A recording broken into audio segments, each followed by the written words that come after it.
চট্টগ্রাম কলেজে অধ্যয়নরত BSc pass কোর্সের তৃতীয় বর্ষের প্রিয় ছাত্রছাত্রীরা, তোমাদেরকে গণিত বিষয়ে আজকের অনলাইন ক্লাসে স্বাগত জানাচ্ছি।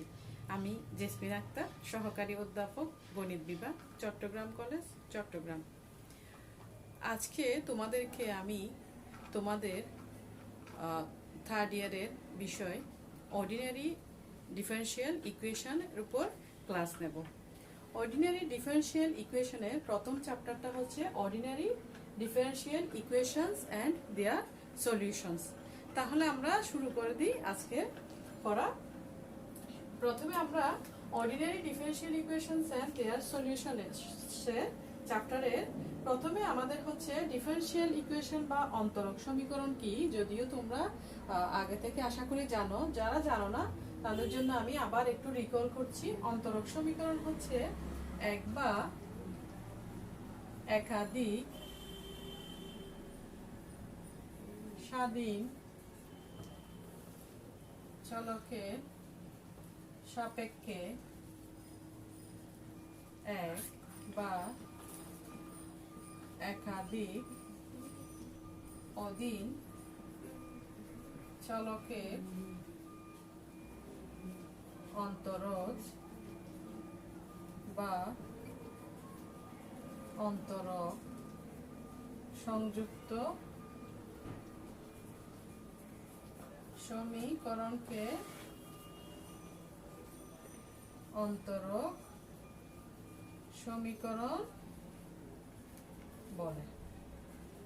তাহলে কি বললাম? এক বা একাধিক স্বাধীন চলকের সাপেক্ষে এক বা একাধিক অধীন চলকের অন্তরজ বা অন্তরক সংযুক্ত সমীকরণকে অন্তরক সমীকরণ বলে। এখন আসো, অন্তরক সমীকরণ কয় ধরনের? আমরা জানি অন্তরক সমীকরণ সাধারণত দুই ধরনের। কি কি? একটা হচ্ছে সাধারণ অন্তরক সমীকরণ, আর হচ্ছে দুই নাম্বার হচ্ছে আংশিক অন্তরক সমীকরণ। তাহলে আমরা লিখে নিই, অন্তরক সমীকরণ হচ্ছে কয় ধরনের? দুই ধরনের। কি কি? অন্তরক সমীকরণ দুই ধরনের। কি কি? এক নাম্বার হচ্ছে বললাম কি সাধারণ অন্তরক সমীকরণ,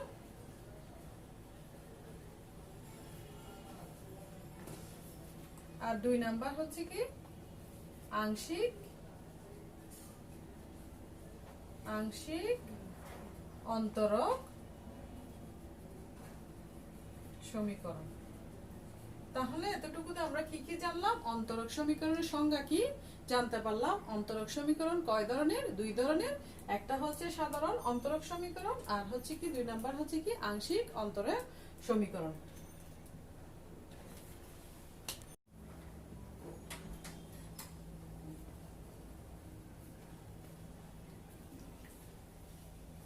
এখন আসো, আমরা অন্তরক সমীকরণ যে দুই ধরনের অন্তরক সমীকরণ দিয়েছি তার মধ্যে প্রথমটা হচ্ছে কি সাধারণ অন্তরক সমীকরণ।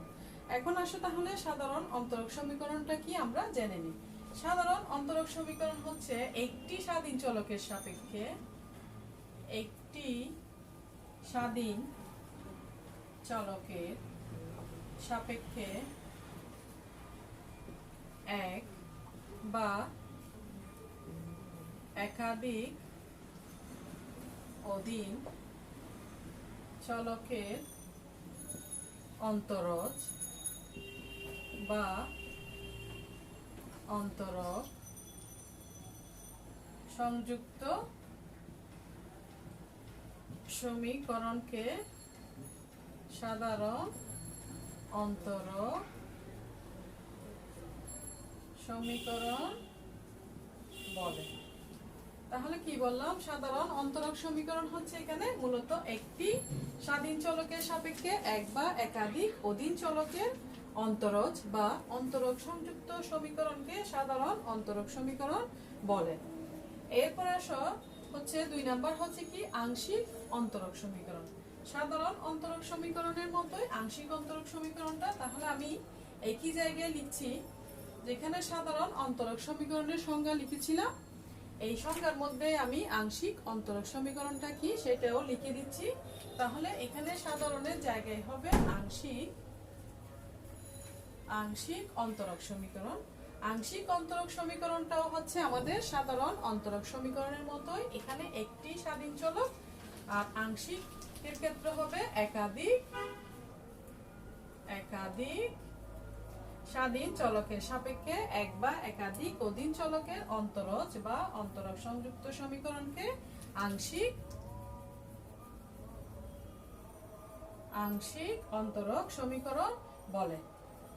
এক্সাম্পল হচ্ছে x del u del x plus y del u del y equal to nu। এটা হচ্ছে একটা আংশিক অন্তরক সমীকরণের এক্সাম্পল। আর সাধারণ অন্তরক সমীকরণগুলো হচ্ছে সাধারণ অন্তরক সমীকরণগুলোর এক্সাম্পল হচ্ছে, আমি একটা দিচ্ছি, ধরলাম x dy dx অথবা d2y by dx2 plus dy dx equal two 3। এগুলো হচ্ছে সাধারণ অন্তরক সমীকরণ। এখন আমি তোমাদেরকে এই চ্যাপ্টারে কিছু ছোট ছোট অঙ্ক আছে যেগুলো তোমাদের জন্য খুবই দরকার। এই অঙ্কগুলো থেকে কিছু অঙ্ক করে দেখাচ্ছি। দেখো, আমি শুরুতে প্রথমে একটা অঙ্ক লিখেছি যে অন্তরক সমীকরণের সমাধান y square equal to 4a into x plus a তাহা নির্ণয় করো। অর্থাৎ y square equal to 4a into x plus a এটা হচ্ছে একটা অন্তরক সমীকরণের সমাধান। সেই অন্তরক সমীকরণটা কি আমাদের নির্ণয় করতে হবে। এখন যে ইকুয়েশনটা দেওয়া আছে এটা কিসের সমীকরণ আমরা দেখতে পাচ্ছি, এটা হচ্ছে একটা পরাবৃত্তের সমীকরণ। এটা হচ্ছে একটা কি পরাবৃত্তের সমীকরণ, যার কেন্দ্রটা হচ্ছে কোথায়, উপকেন্দ্রটা হবে মূলবিন্দুতে। এখন তাহলে এই অন্তরক সমীকরণের এই সমাধানটা, যে অন্তরক সমীকরণটা লাগবে সেই অন্তরক সমীকরণটা আমরা বের করব। তাহলে আমরা লিখলাম গিভেন দ্যাট, বা দেওয়া আছে, এখানে তোমরা ডিগ্রি পাস করছো যারা আছো বিএসসি তে, তোমরা বাংলায় লেখার চেষ্টা করো, সেজন্য আমি বাংলায় করাচ্ছি। দেওয়া আছে y square equal to 4a into x plus a. এখন এই সমীকরণটাকে আমরা x এর সাপেক্ষে যদি অন্তরীকরণ করি, উভয় পাশে x এর সাপেক্ষে যদি আমরা অন্তরীকরণ করি, তাহলে ddx y স্কয়ার কে করলে আমরা পাবো 2y dy dx equal two, এখানে আমাদের 4, এখানে আরেকটা আমরা হিসাব করে রাখতে পারি হিসাবের সুবিধার্থে, y square equal two 4ax plus 4a square. এটা একটা সমীকরণ নাম্বার দিয়ে রাখলাম 1। এখন আমরা লিখলাম এক নং এর উভয় পক্ষে x এর সাপেক্ষে অন্তরীকরণ করে পাই।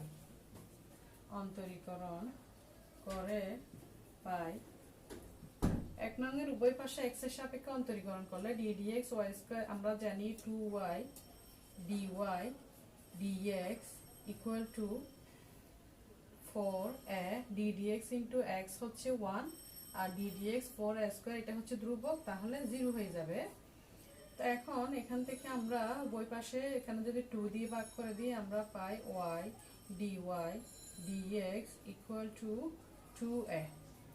এখন এখান থেকে আমরা যদি এর মানটা আলাদা করে নিই, a equal to y by 2 into dy dx। এখন এই এর মানটা কোথায় বসাবো, এক নঙ্গে বসাবো। এর মান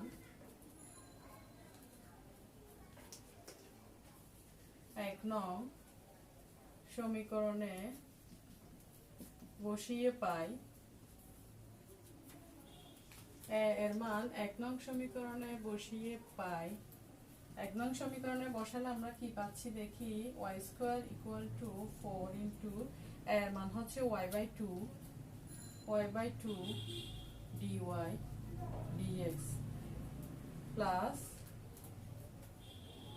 4, এখানে আছে a স্কয়ার, তাহলে a স্কয়ার হচ্ছে কত, y square by 4 dy dx square. এখন তাহলে আমরা পাচ্ছি কি y square equal to 2y dy dx plus y square dy dx whole square. এখন আমরা এখানে সবখানে y common, left hand side এবং রাইট হ্যান্ড সাইড সবখানে y কমন দেখতে পাচ্ছি। তো একটা y যদি আমরা বাদ দিই আমাদের ইকুয়েশনটা দাঁড়াবে কি,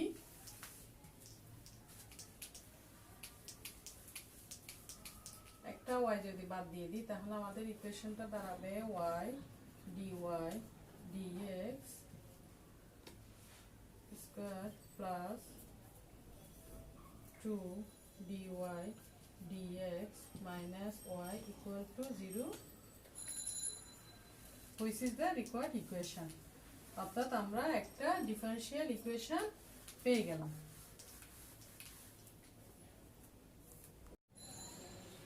এখন আমি তোমাদেরকে ঠিক আগে যে অঙ্কটা করালাম একই টাইপের আরেকটা অঙ্ক দেখাচ্ছি, যে অন্তরক সমীকরণের সমাধান y equal to e to the power x into a cos x plus b sin x তাহা নির্ণয় করো।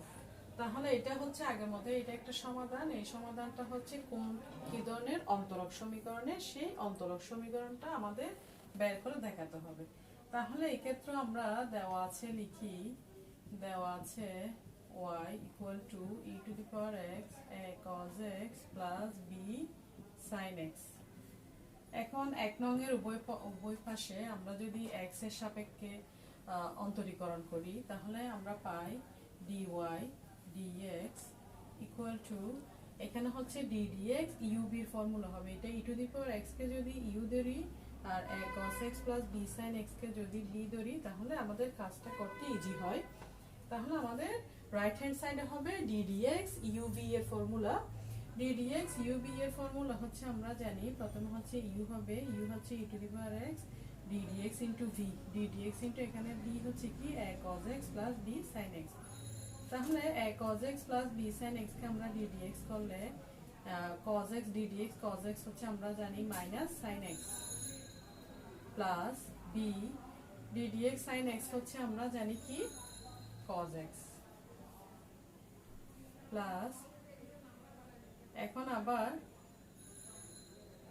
a cos x plus b sin x থাকবে d dx into e to the power x হচ্ছে আমরা জানি e to the power x।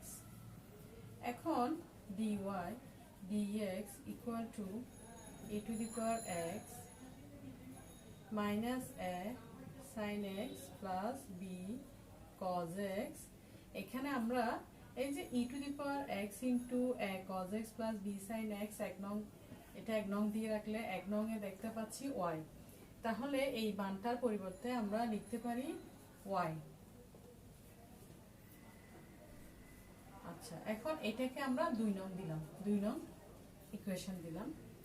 আবার 2 নং ইকুয়েশনকে যদি x এর সাপেক্ষে অন্তরীকরণ করি 2 নং কে, তাহলে আমরা পাবো d dx into dy dx হবে d2y by dx2 equal to, এখানে আবার d dx into uv এর ফর্মুলা হবে, এটা u এটা v।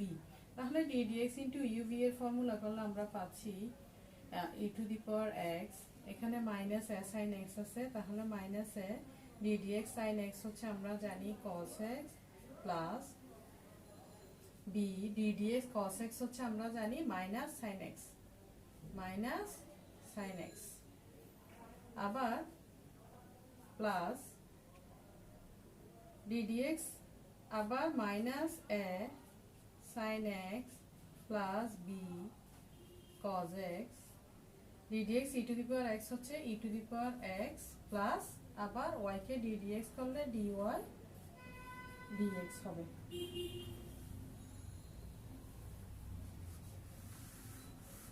এখন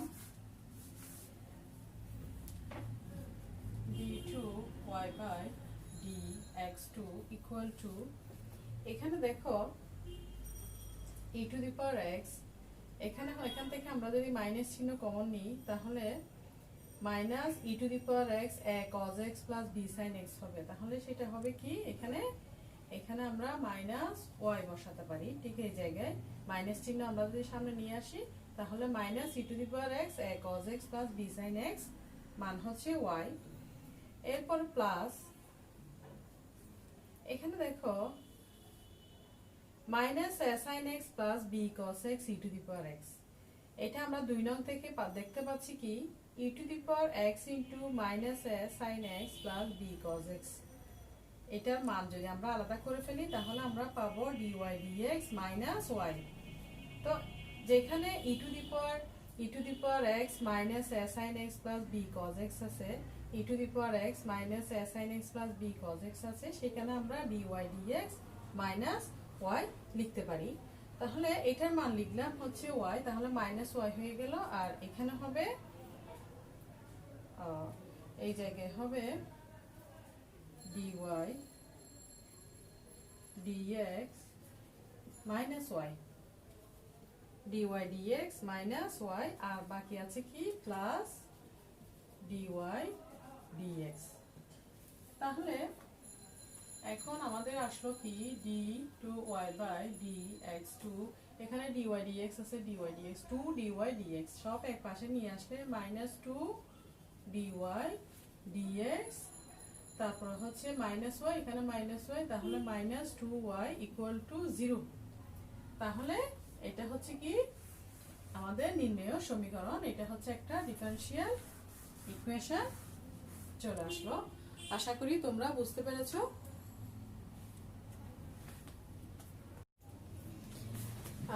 এখন দেখো বোর্ডে আমি যে অঙ্কটা লিখেছি, দেখাও যে যে সমস্ত বৃত্তগোত্র এক্স অক্ষকে মূল বিন্দুতে স্পর্শ করে তাহার অন্তরক সমীকরণ x square minus y square into dy minus 2xy dx equal to 0। তাহলে আমরা দেখো যে সমস্ত বৃত্তগোত্র, আমরা জানি বৃত্তের সাধারণ সমীকরণ হচ্ছে কি x square plus y square plus 2gx plus 2fy plus c equal to 0। আমাদের এখানে এক্স অক্ষকে মূল বিন্দুতে আমরা একটু আগে লিখে নিই পুরো নাম, x square plus y square plus 2gx plus 2fy plus c equal to 0। এটা হচ্ছে আমরা জানি একটা বৃত্তের সাধারণ সমীকরণ। এখন এই বৃত্তটি হচ্ছে যদি মূল বিন্দু দিয়ে যায় বা মূল বিন্দু, এখানে আমাদের বলছে দেখো বৃত্তটি মূল বিন্দুতে স্পর্শ করে। বৃত্তগোত্র হচ্ছে মূল বিন্দুতে স্পর্শ করে। তাহলে বৃত্তগোত্র যদি মূল বিন্দুতে স্পর্শ করে সেই ক্ষেত্রে c সমান 0 হয়ে যাবে। আবার c সমান যদি 0 হয়ে যায়, যে সমস্ত বৃত্তগোত্র x অক্ষকে মূল বিন্দুতে স্পর্শ করে, যে সকল বৃত্তগোত্র x অক্ষকে মূল বিন্দুতে স্পর্শ করে তার কেন্দ্রটা অবশ্যই y অক্ষের উপর অবস্থিত হবে। আমি কি বলছি, যে সমস্ত বৃত্তগোত্র x অক্ষকে মূল বিন্দুতে স্পর্শ করে, x অক্ষকে মূল বিন্দুতে স্পর্শ করলে তাহলে ওই ধরনের বৃত্তের কেন্দ্র কোথায় অবস্থিত হবে, y অক্ষের উপর অবস্থিত হবে। তো y অক্ষের উপর অবস্থিত হলে আমরা জানি y অক্ষের উপর হচ্ছে g এর মান হচ্ছে বৃত্তের কেন্দ্র মাইনাস g, y অক্ষের উপর এখানে বৃত্তের কেন্দ্রের স্থানাঙ্ক আমরা জানি, এই ধরনের বৃত্ত কেন্দ্র আমরা জানি মাইনাস g মাইনাস f। তো কেন্দ্র y অক্ষের উপর অবস্থিত হলে, কেন্দ্র যদি y অক্ষের উপর অবস্থিত হয় তাহলে y অক্ষের উপর অবস্থিত, তাহলে আমরা বলতে পারি মাইনাস g ইকুয়াল টু 0। তো মাইনাস g ইকুয়াল টু 0 হলে তাহলে এই ইকুয়েশন আমাদের 2gx টাও 0 হয়ে যাবে, c ও 0 হয়ে যাবে।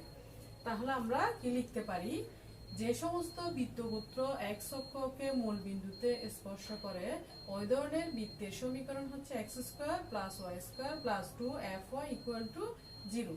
তাহলে আমরা এখন লিখে নিই, কি বললাম, যে সমস্ত বৃত্তগোত্র x অক্ষকে মূল বিন্দুতে স্পর্শ করে তাদের সমীকরণ, আমরা যে কোনো একটা সমীকরণ ধরে নিলাম, ধরি x square plus y square plus 2fy equal to 0। কিভাবে আসছে সেটা আমি বলেছি অলরেডি। এখন এই যে এটা যদি সমীকরণ নাম্বার 1b, 1 নংকে এবার উভয় পাশে x এর সাপেক্ষে অন্তরীকরণ করে পাই।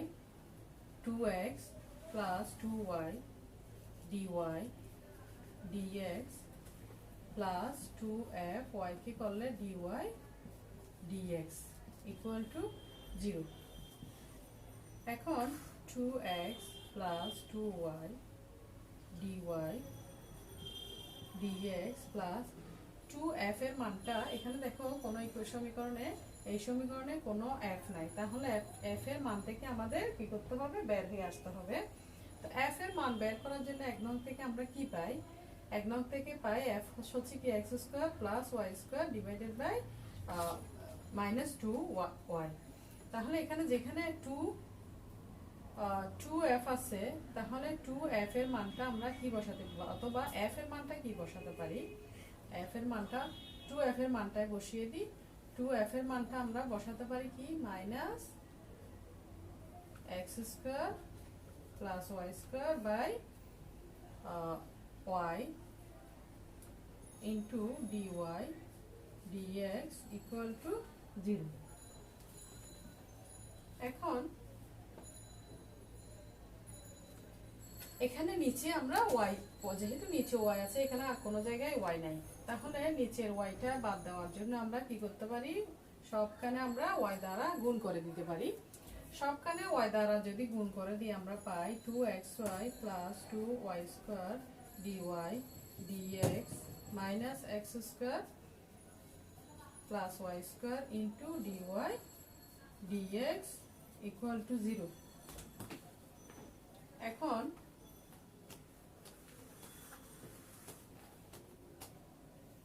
এখান থেকে পাচ্ছি, এখান থেকে আমি এখানে চলে আসলাম, তাহলে পাচ্ছি 2xy plus 2y square minus x square minus y square into এই দুইটা থেকে dy dx যদি কমন নিই তাহলে 2y square minus x square minus y square into dy dx equal to 0। এখন তাহলে কি পাচ্ছি, 2xy plus 2y square থেকে y square চলে গেলে থাকে y square minus x square dy dx equal to 0। এখন আমরা এইটা যদি সামনে নিয়ে আসি মাইনাস চিহ্ন দ্বারা গুণ করে আমরা পাই x square minus y square into dy dx plus 2xy equal to 0। তাহলে এখান থেকে আমরা পেয়ে যাচ্ছি কি, সুতরাং x square minus y square into dy plus 2xy dx equal to 0, যেটা হচ্ছে আমাদের যে ইকুয়েশনটা যাচ্ছে যে অন্তরক সমীকরণটা, সেই অন্তরক সমীকরণটা তাহলে চলে আসলো, যেটাই হচ্ছে আমাদের দেখাও যে, তাহলে আমরা দেখালাম কি যে সমস্ত বৃত্তগোত্র x অক্ষকে মূল বিন্দুতে স্পর্শ করে তাহার অন্তরক সমীকরণ x square minus y square into dy dx minus 2xy into dx equal to 0। ঠিক একইভাবে তোমরা দেখাতে পারো যে, দেখাও যে যে সমস্ত বৃত্তগোত্র x অক্ষের জায়গায় y অক্ষকে থাকতে পারে, যে সমস্ত বৃত্তগোত্র y অক্ষকে মূল বিন্দুতে স্পর্শ করে তার অন্তরক সমীকরণ হচ্ছে দেখাতে হবে। এখানে সেটা আবার অন্য টাইপের হবে, সেই ক্ষেত্রে আমাদের সমীকরণটা হবে যে সমস্ত বৃত্তগোত্র x অক্ষ না, যদি থাকে x অক্ষের জায়গায় y অক্ষকে মূল বিন্দুতে স্পর্শ করে তাহলে সেই ক্ষেত্রে আমাদের ইকুয়েশনটা হবে x square plus y square plus 2gx equal to 0। তো তোমাদেরকে আমি যে কয়টা অঙ্ক করিয়েছি এগুলো তোমরা দেখবে। এখন আমি আরেকটা সংজ্ঞা নিয়ে একটু আলাপ করি, কারণ তোমাদের আরেকটু যখন সামনের দিকে অঙ্কগুলো করতে যাবে তখন singular solution, general solution, particular solution কথাগুলো আসবে। তো জেনারেল সলিউশন এবং পার্টিকুলার সলিউশন কি সেগুলো আশা করি তোমরা জানো, এগুলো আমাদের আগে থেকেই first year second year BSc first year second ইয়ারের পাঠ্য বিষয়। ব্যতিক্রমী সমাধানটা কি আমি একটু আলাপ করি। ব্যতিক্রমী সমাধান,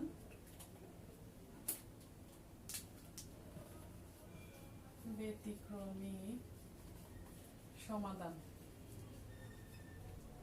ইংরেজিতে আমরা সিঙ্গুলার সলিউশন বলবো। ব্যতিক্রমী সমাধানটা কি? যদি কোনো অন্তরক সমীকরণের সাধারণ সমাধান বা বিশেষ সমাধান ব্যতীত অন্য কোনো যদি সমাধান বিদ্যমান থাকে তাহলে ওই ধরনের সমাধানকে ব্যতিক্রমী সমাধান বলে। তাহলে আমি কি বললাম? যদি কোনো অন্তরক সমীকরণের সাধারণ সমাধান বা বিশেষ সমাধান ব্যতীত অন্য কোনো সমাধান বিদ্যমান থাকে তাহলে ওই ধরনের সমাধানকে ব্যতিক্রমী সমাধান বলে। আবার সাধারণ সমাধান বা জেনারেল সলিউশন বলতে আমরা কি বুঝি? সাধারণ সমাধান বা জেনারেল সলিউশন বলতে আমরা বুঝি যদি কোনো একটা অন্তরক সমীকরণ যদি nth অর্ডারের হয়, nth অর্ডারের হলে অথবা যত অর্ডার হবে তত সংখ্যক ধ্রুবক বিদ্যমান থাকবে, যত অর্ডার হবে তত সংখ্যক ধ্রুবক বিদ্যমান থাকবে এবং ততটাই আমরা সমাধান পাবো। ওই ধরনের সমাধানগুলোকে সাধারণ সমাধান বলে। আর সবগুলো সমাধানকে আমরা যখন একটা সাধারণ সমাধানের মাধ্যমে প্রকাশ করি ওইটাকে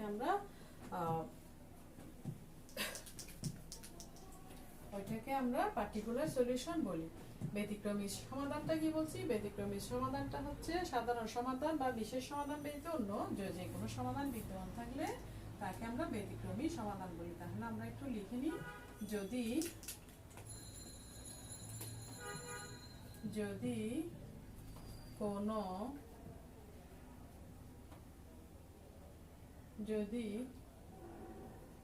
কোনো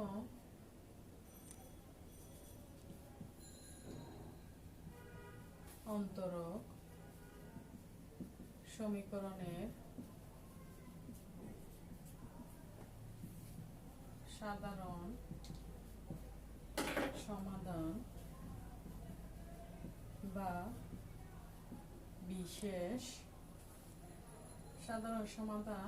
বিশেষ সমাধান ব্যতীত অন্য কোনো সমাধান বিদ্যমান থাকে তাকে ব্যতিক্রমী সমাধান বা সিঙ্গুলার সলিউশন বলে।